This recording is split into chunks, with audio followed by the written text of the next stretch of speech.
대규모 마약 밀수 사건을 적극적으로 수사를 안 했습니다. 명동 벤틀리 사건, 나무도마 위장 화물 밀수 사건 등 주요 자료가 합수단으로 이관되지 않았고 별도로 관리하다 은폐까지 했습니다. 인천세관의 비리 정황 역시 적극 수사하지 않고 덮어버렸습니다. 전용 통로 악용, 관세청 지휘부 및 용산 보고라인까지 연결될 수 있는 고리를 아예 차단해버렸고요. 최초 우회이하 검거 전으로 입국한 공범과 반복되는 밀수 루트에 대한 수사 지휘도 없었습니다. 수사팀에서는 안보실 보고 직후에 밀수 조직 중에 수사 사실이 알려졌다는 증언까지 있었는데 이게 가능한 일입니까? 예? 네, 뭐 기가 막힌 일이죠. 중앙지검 고위지휘 라인이 외부 정보 공유 통로 역할을 했을 가능성이 강하게 엿보입니다. 결국 중앙지검은 시간경과 기록 삭제를 핑계로 수사를 지연 축소했고 합수단 이관을 차단했고 공범 수사를 막아 단일 피의자 사건으로 축소시켰습니다. 이 마약 게이트에 대한 검찰 책임에 대해서 저는 이러한 인천지검과 중앙지검 검사들의 행위는 단순 직무유기가 아니라고 봅니다. 이러한 내용이 사실이라면 형법 제122조 직무유기죄 그리고 특정범죄 가중처벌법 제2조 제1항 제3호의 특수직무유기죄에 해당됩니다. 국민안전을 위협하는 초대형 마약 사건에서 검찰이 본연의 의무를 고의로 저버리고 사건을 은폐 축소했기 때문입니다. 저는 여기에 대해서 비검찰에 대한 승진 보상 등 구조적인 문제가 있다고 생각을 합니다. 자, 심각한 문제는 사건 은폐와 축소에 연루된 검사들이 오히려 승진 영전을 했다는 점입니다. PPT 띄워주세요. 화면 보시면 당시 인천지검과 서울중앙지검 관련자들의 조직입니다. 여기에 표시된 사람들이 초대형 마약 사건을 은폐 축소한 의혹을 받는 검사들입니다. 인천지검에서는 지검장이던 심우정, 강력부장이었던 김현실이 사건을 지휘했습니다. 서울중앙지검에서는 강력부장 신준호 그리고 강력부 부부장이었던 윤국건이 핵심 라인에 있었습니다. 조직도의 지휘라인 전체가 사건을 제대로 수사하지 않고 은폐 축소했다는 의혹에 연루돼 있는 겁니다. 근데 이들이 모두 이후 승진과 영전을 했습니다. 이후 마약 수사를 하는 부서에 있거나 일부는 현재 합동수사팀에까지 참여하고 있습니다. 스스로의 비위를 스스로 수사하는 구조, 이게 국민 상식에 부합합니까? 예? 어떻게 생각하세요? 말이 되지 않습니다. 다음 PPT 주세요. 자, 심우정 보겠습니다. 마약 게이트 은폐 이후에 승진해서 인천지검장에서 검찰총장으로 갔어요. 다음 PPT 주세요. 신준호 마약 게이트 은폐 이후에 승진해가지고 강력부 부장에서 차장검사로 갔습니다. 다음 PPT 주세요. 윤국건 부장검사 강력부 부부장에서 부장검사가 됐어요. 지금 인천세관 마약 사건 합동수사팀 단장을 보임하고 있습니다. 다음 PPT 주세요. 김현실 마약 게이트 은폐 의혹 이후에 승진해서 부장검사에서 차장검사가 됩니다. 현재 대검찰청 마약기획관 보임되고요. 다음 PPT 주세요. 예. 지금 이 구조 속에서 앞으로 어떤 마약 수사가 제대로 되겠습니까? 인천세관, 인천지검, 서울중앙지검에서 조직적으로 마약을 은폐했다는 사람들이 검찰의 주요 보직에 가서 다 승진해가지고 심지어 현재 마약 사건에 개입하고 있고 지휘하고 있는 게 맞죠? 그렇습니다. 합수팀을 대검 마약 조직부에서 지휘하고 있습니다. 거기 이문정 검사가 마약 수사를 하고 있는데 제가 볼 때 대검찰청 구석구석의 고위 간부로 마약 사건 은폐 의혹에 있는 검사들이 있는데 이 수사가 제대로 되겠습니까? 검찰이 이거 수사할 수 있겠어요? 어떻게 생각하세요? 도둑이 셀프 수사하는 거죠.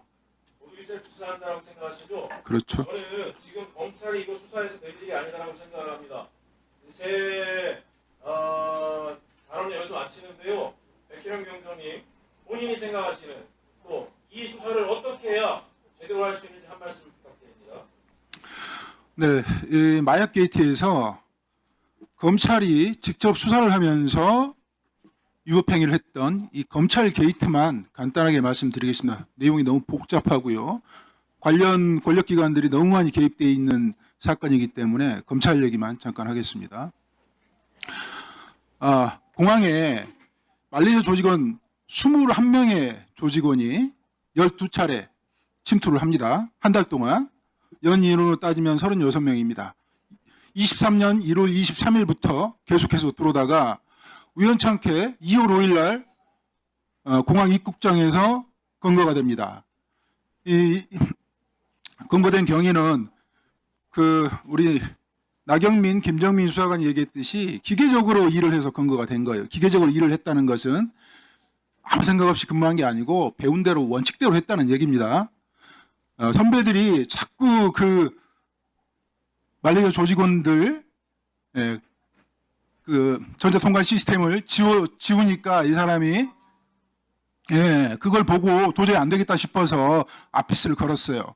그런데 아피스를 걸었을 때 4명이 들어왔는데 1명만 검거되고 3명이 도망갔습니다. 3명이 도망간 사실을 인천지검 강력부 김현실 부장검사팀에서 빨리 인지를 하고요. 추적 수사를 했습니다. 추적 수사를 했는데 1시간 정도 추적 수사를 하다가 그만뒀습니다. 그만둔 이유가 그 말레이시아 조직원들이 통과해서는 안 될 곳으로 통과했다는 사실을 바로 확인하는 그 순간이었습니다. 그걸 김현실 부장팀에서 심우정에게 보고했고 대검 컨트롤타워인 신봉수 그때 반부패 강력부장이었습니다. 바로 보고했습니다. 그때 이후에 이 사건이 진행되지 않았습니다. 기가 막힌 일이죠.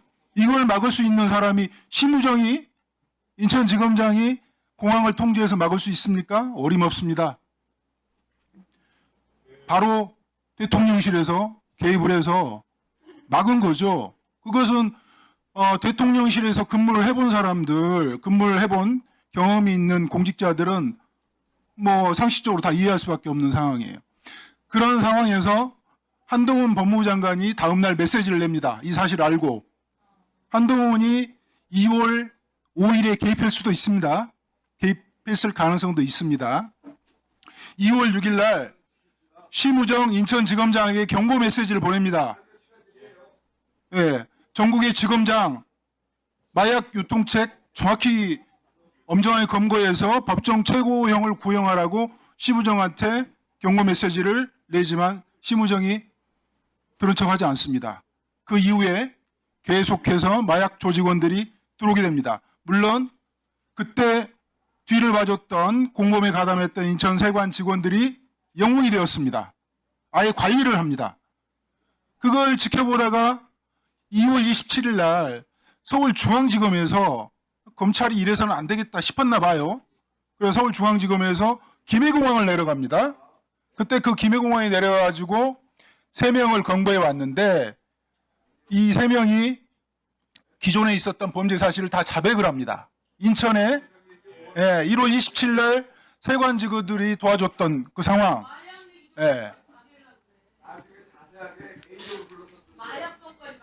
증인의 증언을 방해하지 마십시오. 최혁진 의원님, 최혁진 의원님은 추가 질의는 할 수 없고요. 증인은 계속된 발언을 계속하면 됩니다. 위원장이 허용하는 겁니다. 마약 조직원들이 이전에 들어왔던 사실들을 모두 자백을 하는데 조용히 하세요. 조용히 하세요. 자, 진행하십시오. 네. 진행하십시오. 국가 안보와 국민의 생명과 안전이 걸린 문제입니다. 좀 들어주십시오. 마약까지 막으려고 그래? 마약까지 막으려고 그래요? 마약범 적자는 왜 말이 많아요? 자, 서영교 의원님, 대꾸를 하지 마세요. 자, 증인한테 집중해 주세요. 중앙지검에서 뜬금없이 김해공항에 내려와서 3명을 검거를 하죠. 검거를 해왔는데 그 말레이시아 조직원들이 자백을 해버린 겁니다. 그때 들어왔던 사안들을. 그리고 세관 직원들이 도와줬던 사실들을 자백을 하는 거예요. 근데 그런 것들을 덮어버렸죠. 중앙지검에서는 나중에 수사를 하면 어떻게 해야 되겠습니까? 말레이시아 조직원들 드러난 사실이 12차례 21명의 조직원이 계속해서 침투를 했는데 그 사건을 수사를 해야 되겠죠. 그 사건을 그 사건에 말려 조직원에 가담했던 공범들, 세관 직원들을 검거해서 수사를 해야 되겠죠. 그리고 더 중요한 게 있습니다. 세관 직원들을 덮어줬던, 숙소 은폐했던 인천지검 강력부 김현실 부장팀, 차장검사, 심우정 지검장을 체포해서 수사를 해야죠. 그게 검찰의 존재 이유입니다. 근데 왜 안 했을까요? 대검 컨트롤타워에서 이 사건을 단절을 시켰어요. 나중에 드러나지 않도록 덮어놨어요. 아주 어지럽혀 놨습니다. 그걸 확인하는데 제가 6개월에서 7개월 걸렸습니다. 그걸 한동훈, 이원석, 송경호 개입했습니다. 그리고 나서 어떻게 됐습니까? 한동훈은 그 이후에 목소리를 내긴 했죠. 그렇지만 그 마약이 한 번 검찰에서 덮어주는 신호를 보냈기 때문에 국정원이 눈을 감았습니다. 방첩사가 눈을 감았고 인천공항공사, 관세청, 경찰이 눈을 감았습니다. 계속해서 마약이 들어왔어요.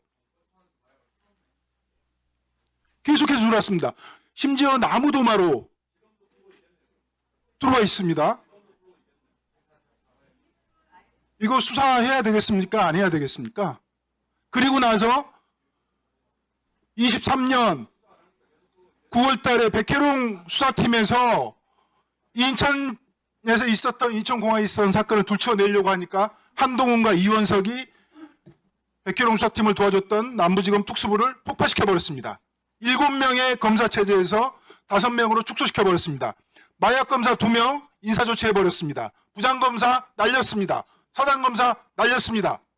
그리고 마약사무 뺏어가지고 1차 장산하러 보내버렸습니다. 그 이후에 영장을 막아서기 시작했습니다. 수사는 진행될 수 없었죠.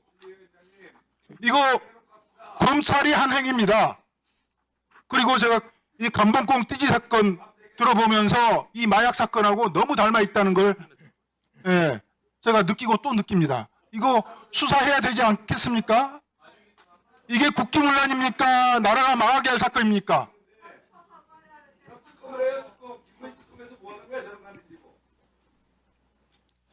검찰이 한 행위입니다. 검찰이.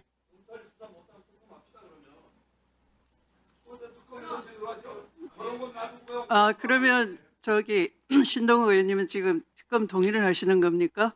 의제로 채택할까요?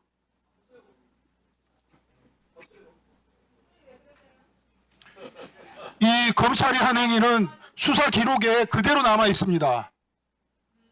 그 수사 기록들은, 검찰이 취급했던 수사 기록들은 확정 판결이 나 있기 때문에 열람 요청하시면 됩니다. 안 줍니다, 검찰은. 그리고 백혜룡 수사팀에서 수사했을 때 취급한 적 없다고 계속해서 거짓말했습니다. 그런데 어떻습니까? 지금 본인들이 합수팀 꾸렸잖아요.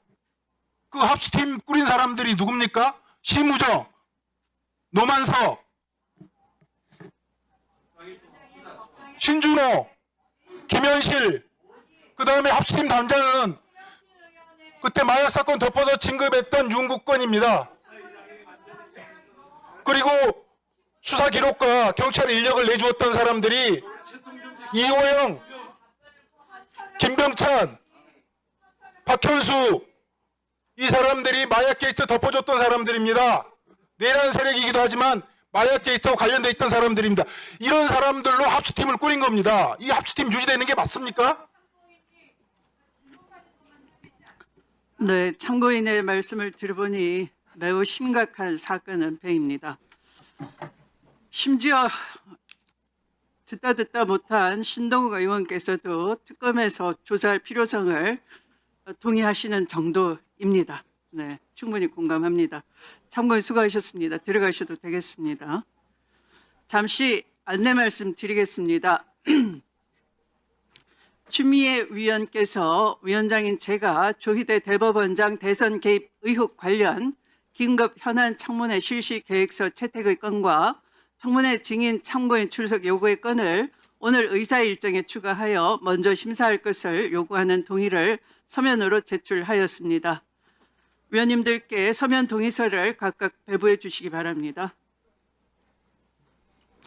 서면 동의서에 추미애 위원장 외 9분의 위원님들의 찬성이 있으므로 국회법 제71조에 따라 의사일정 변경 동의가 의제로 성립되었습니다. 또한 국회법 제77조에 따르면 의사일정 변경 동의에 대해서는 토론 없이 표결하도록 되어 있습니다. 그러면 조희대 대법원장 대선 개입 의혹 관련 긴급 현안 청문회 실시 계획서 채택의 건, 조희대 대법원장 대선 개입 의혹 관련 긴급 현안 청문회 증인 참고인 출석 요구의 건을 각각 의사일정 제2항과 제3항으로 추가하여 먼저 심사하고자 하는데 이의 없으십니까?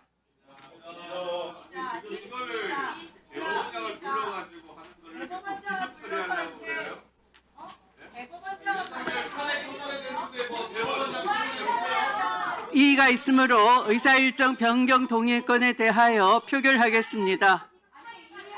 표결에 앞서 회의장에 계신 위원님은 모두 재석위원 수에 포함된다는 점을 말씀드리며 표결은 국회법 제112조 및 제71조 단서에 따라 거수 표결로 진행하겠습니다. 먼저 의사일정 변경에 찬성하는 위원님은 손을 들어 주시기 바랍니다. 자, 내려주십시오. 자, 반대하는 위원님은 손을 들어 주시기 바랍니다.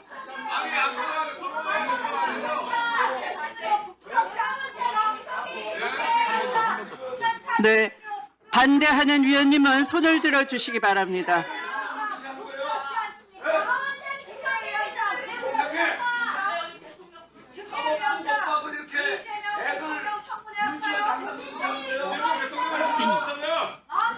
표결 결과를 말씀드리겠습니다. 재석위원 총 15인 중 찬성 10인, 기권 5인으로 가결되었음을 선포합니다.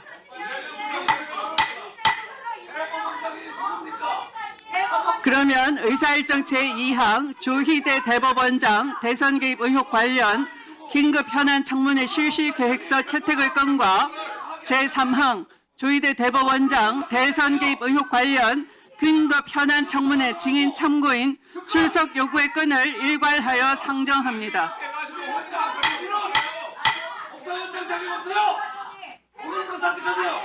먼저 의사일정 제2항은 조희대 대법원장 대선 개입 의혹 관련 긴급 현안 청문회를 9월 30일 오전 10시에 개회하고자 하는 것으로 청문회 실시 계획서 안의 자세한 내용은 배부에 드린 자료를 참고해 주시기 바랍니다. 이 안건에 대해 의견 있으신 위원님 계십니까?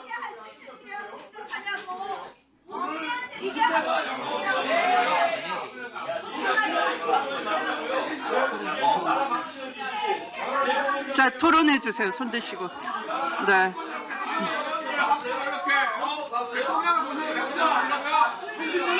자, 토론하실 의원님 손 들어 주시기 바랍니다. 네.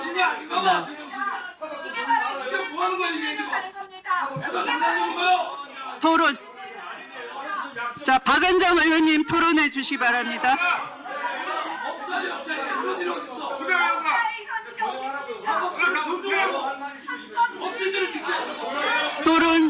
토론 시간은 5분입니다. 5분입니다. 사법부가 대선을 개입했습니다. 지난 5월 1일 이재명 더불어민주당 대표에 대한 공직선거법 위반 파기환송 사건에서 대법관들이 조희대 대법원장과 함께 이틀 만에 사법 쿠데타를 일으켰습니다. 그런데 지금 국민의힘 의원들이 조희대 대법원장을 비호하시고 토론 중입니다. 반말하지 마세요. 반말하지 마시라고. 토론하고 있잖아요. 조희대 대법원장의 대선 개입은 국기문란입니다. 조희대 대법원이 왜 이재명 더불어민주당 대표에 대해서 파기환송을 이틀 만에 했는지 그 의혹을 규명해야 합니다. 왜냐하면 이것은 민주주의를 파괴하는 일이었습니다. 국민들은 사법부에 묻습니다. 왜 민주주의를 파괴하려고 했는지 그 의혹에 대해서 밝혀야 합니다. 조희대 대법원장은 국회에 와서 그 사법 쿠데타에 대해서 해명해야 합니다. 왜 그런 짓을 벌였는지 국민들께 그 물음에 대답을 해야 되는 것입니다. 국민의힘 의원님들, 본인들이 이 의혹 제기에 대해서 고발도 하셨습니다.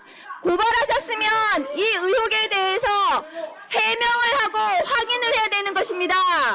왜 사법부는 성역입니까? 사법부가 대선에 개입했는데 왜 국민들이 못 묻습니까?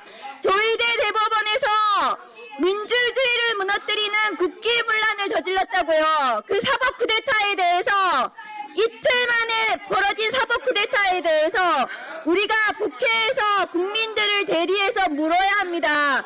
조희대 대법원장부터 시작해서 그 사법 쿠데타에 가담했던 대법관들과 재판 연구관들과 법원 관계자들에 대해서 왜 그 사법 쿠데타가 이루어졌는지 국회에서 물어야 될 우리의 의무가 있는 것입니다.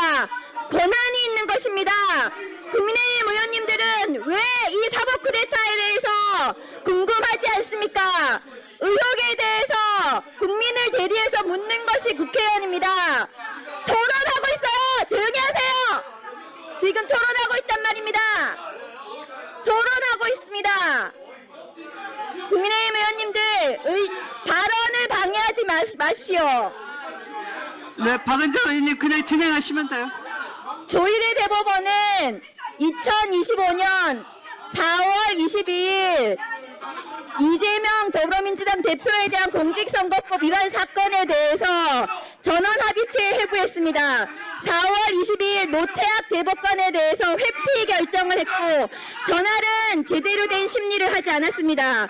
그리고 24일 단 한 차례 기일을 열고 전할 대법관들이 이 사건에 대해서 의견을 표시했습니다. 10대 2가 4월 24일 날 이루어졌던 것입니다. 단 이틀 만에 사법 쿠데타가 완성됐고 대법관들이 합의했기 때문에 5월 1일 판결 선고 기일이 잡힌 것입니다. 왜 이틀 만에 사법 쿠데타가 벌어졌는지 국민들은 묻습니다. 왜 유력한 대통령 후보를 없애려고 했는지 조희대 대법원장은 누구와 그것을 상의했는지 윤석열의 친구의 친구인 조희대 대법원장이 왜 유력한 대선 후보를 날리고 한덕수가 대통령 후보로 나오게 했는지 한덕수의 대선 선대위원장을 했는지 그 물음에 대해서 조희대 대법원장이 답해야 합니다. 사법부의 독립은 스스로 지키는 것입니다. 조희대 대법원장이 그대로 있는 한 사법부의 독립은 지켜지지 않습니다. 이틀 만에 벌어진 사법 쿠데타에 대해서 조희대 대법원장은 누구와 상의해서 누구로부터 지시를 받고 윤석열로부터 지시를 받았는지 그 물음에 국민을 대신해서 국회는 물어야 할 의무가 있습니다. 국민의힘 의원님들이 왜 이 의혹에 대해서 은폐하려고 하시는지 저는 그 이유를 모르겠습니다. 본인들이 민주당 대표부터 여기 앉아 계신 법사위원들까지 모두 고발하셨잖아요. 고발하셨으면 그 의혹에 대해서 우리가 해명을 하고 그 진상을 규명해야 되는 것이 국회입니다. 그리고 그 진상 규명을 통해서 범죄가 확인이 되면 법사위에서 고발해서 그 진상을 규명하고 조희대 대법원장의 직권남용, 조희대 대법원장은 대법관들의 심리를 진행할 권한을 네, 의사 진행이 방해가 됐기 때문에 박은정 의원님이 차분히 본인 그 의사 토론을 말씀하실 수 있도록 2분간 마이크를 넣어주십시오. 그냥 차분하게 낮춰서 말씀하시면 되겠습니다. 네, 2분간 드리겠습니다. 조희대 대법원에서 벌어진 사법 쿠데타에 대해서 진상을 규명해야 됩니다. 국민의힘 쪽에서 저렇게 흥분해서 이것을 은폐하려고 하는 이유를 모르겠어요. 조희대 대법원에서 지난 2025년 4월 22일 이재명 더불어민주당 대표에 대한 공직선거법 위반 사건을 전원 합의체에 회부했습니다. 4월 22일 노태학 대법관에 대한 회피 결정이 있었습니다. 그날은 이 사건에 대한 제대로 된 심리가 이루어지지 않았습니다. 그리고 2025년 4월 24일 단 한 차례의 기회를 통해서 대법관 전원이 합의를 했고 의견을 냈습니다. 이 자리에 계신 지금 법조인들, 판사님들 저기 앉아 계시는데요. 대법관들이 주임 판사가 그 사건에 대해서 의견을 냈기 때문에 선고 기일이 잡힌 것입니다. 합의를 하지 않았으면 다음 기일이 잡히지 선고 기일이 잡히지 않습니다. 그러니까 조희대 대법원은 4월 22일 전원 합의체에 회부하고 4월 24일 단 한 차례의 기회를 통해 가지고 이재명 대통령 후보를 날려버리려고 한 것입니다. 대통령 후보를 없애려고 한 것, 민주주의를 파괴한 사법 쿠데타를 일으킨 것입니다.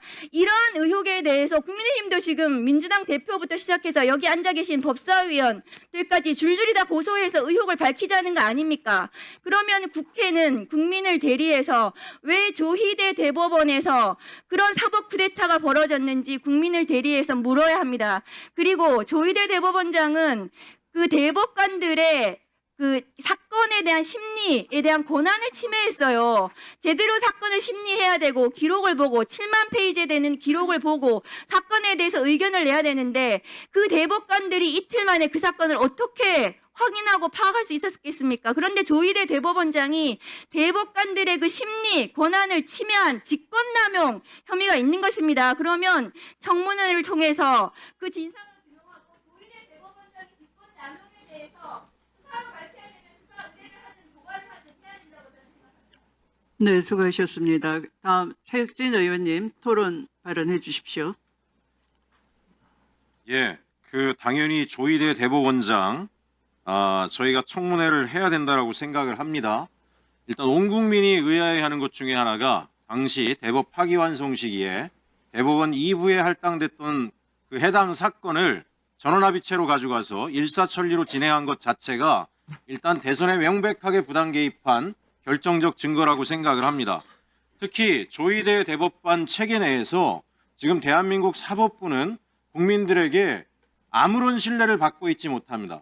특히 지난해 사건 중에 하나인데요. 기억하시겠지만 이화영 대북 송금 관련 재판 시에 당시 신진우 부장판사의 저는 판결문을 보고 깜짝 놀랐습니다. 왜 지금 국민의힘이 현재의 조희대 대법관 체계의 사법 체계를 유지하고자 각종 불법적 의혹에도 불구하고 육탄으로 방어하고 있는가?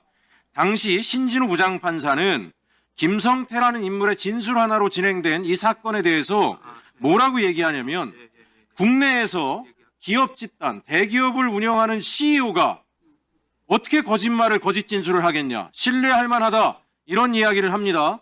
그런데 오늘 국힘의 신동욱 의원이 조폭이 운영하는 조폭이었던 전직 전과자의 증언을 믿을 수 있냐, 이런 얘기까지 했는데 검찰들한테도 제가 묻고 싶습니다.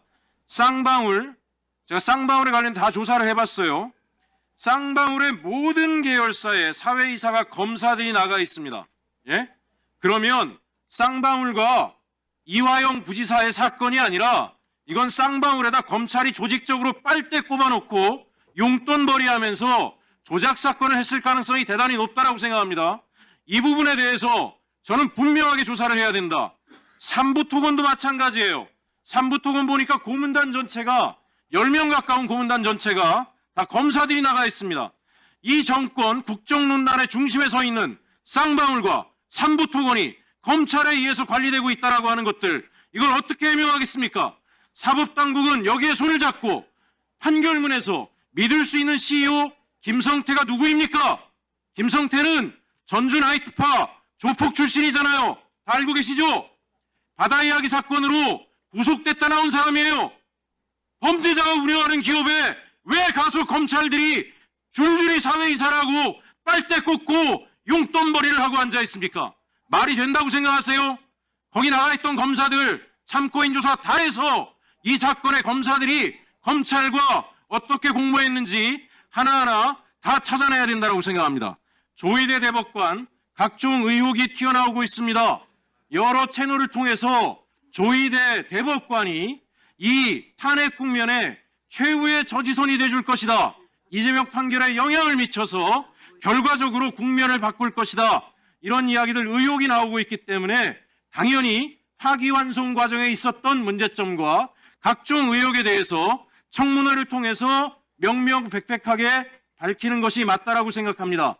특히 국민의힘 의원들이 이렇게까지 예민하고 민감하게 저런 육탄 방어를 하는 이유를 저는 위원장님 이렇게 생각합니다. 본인들이 내란에 동조했고 앞으로 수사를 통해서 계엄과 내란 과정에 본인들이 했던 각종 불법 행위가 사법 처리가 될 때 최후의 보루가 대법관이라고 생각하기 때문에 이 인사청문회를 강철처럼 막고자 하는데요. 반드시 관철시켜서 조희대 대법관의 불법 행위를 올바로 바로잡고 온 국민이 볼 때 대한민국의 헌정 질서 내에서는 특권이 없다, 기득권이 없다, 대법관이라고 할지라도 대법원장이라고 할지라도 이런 불법적 행위에 의혹이 밝혀지면 처벌받을 수 있는 그런 민주국가라고 하는 것을 만천하에 보여주실 것을 위원장님께 간곡히 요청드립니다. 이상입니다. 네. 네, 수고하셨습니다.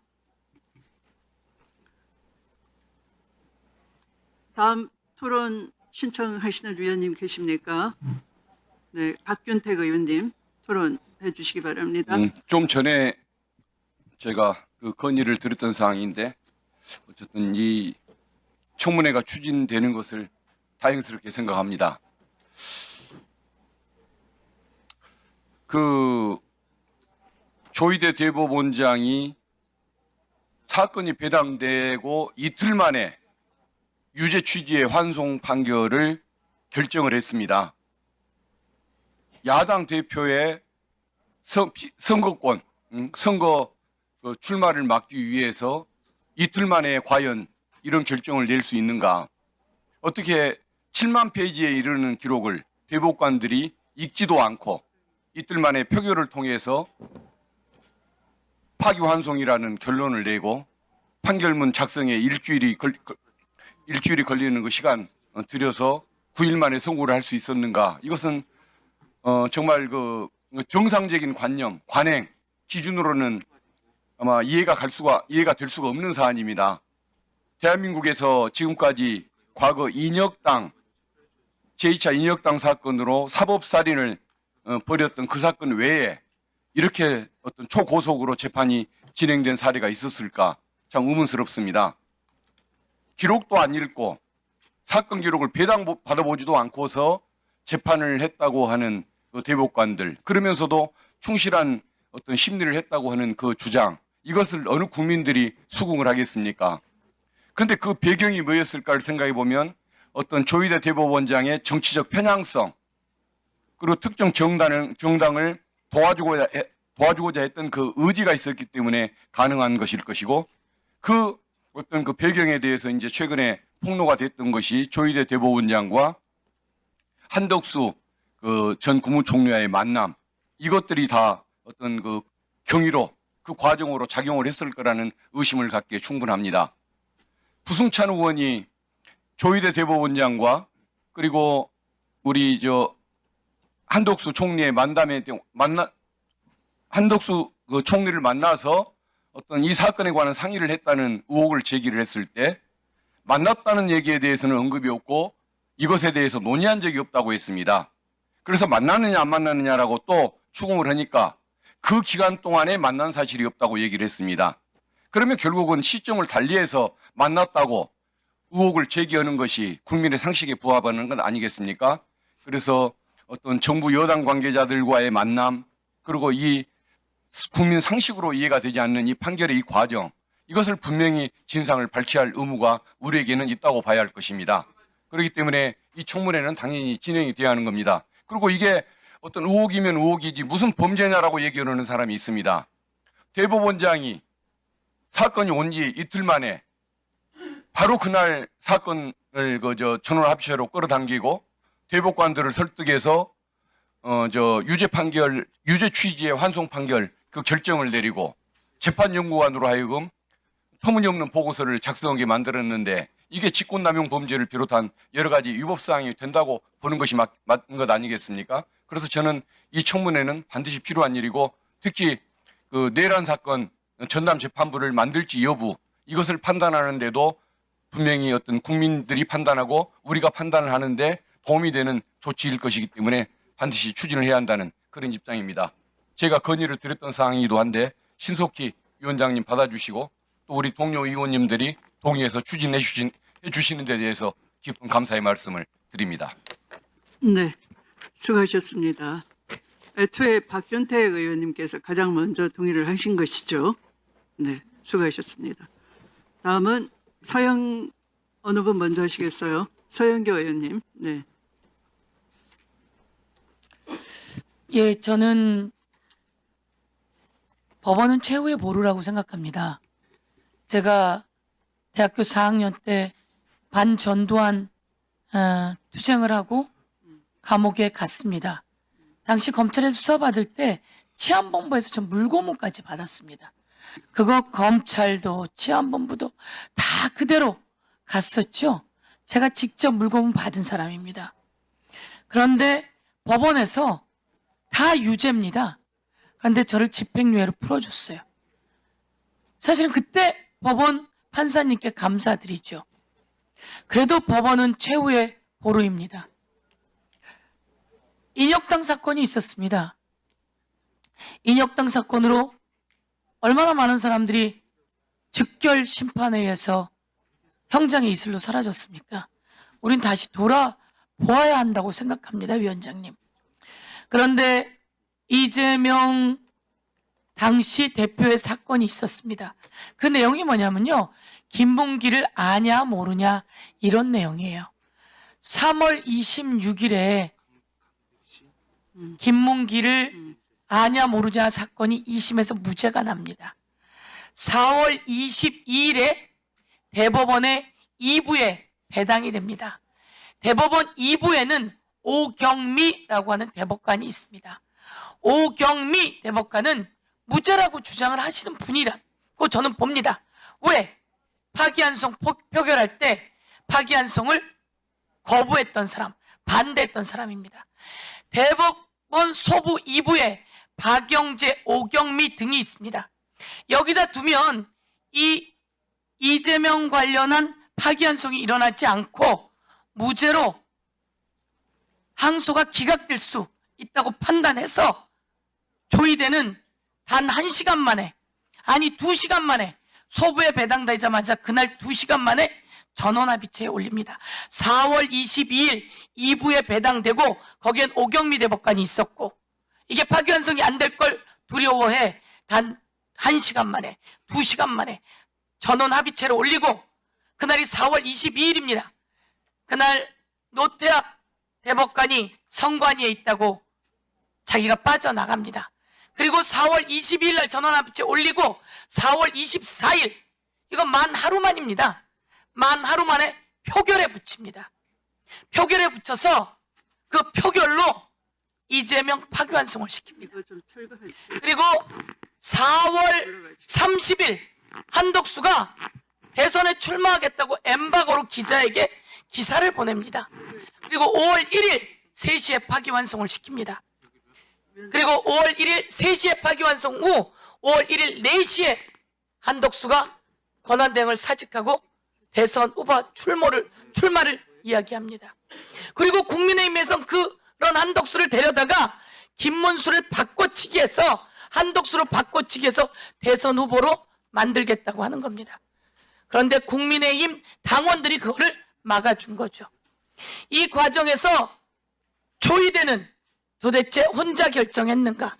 조의대 이 대선 개입, 선거법 위반, 정치적 중립 위반, 그리고 대법관들이 소부에서 재판할 수 있는 권리를 박탈한 권력 남용 등, 직권 남용 등으로 곳곳에서 법적 조치 되어 있습니다. 특검에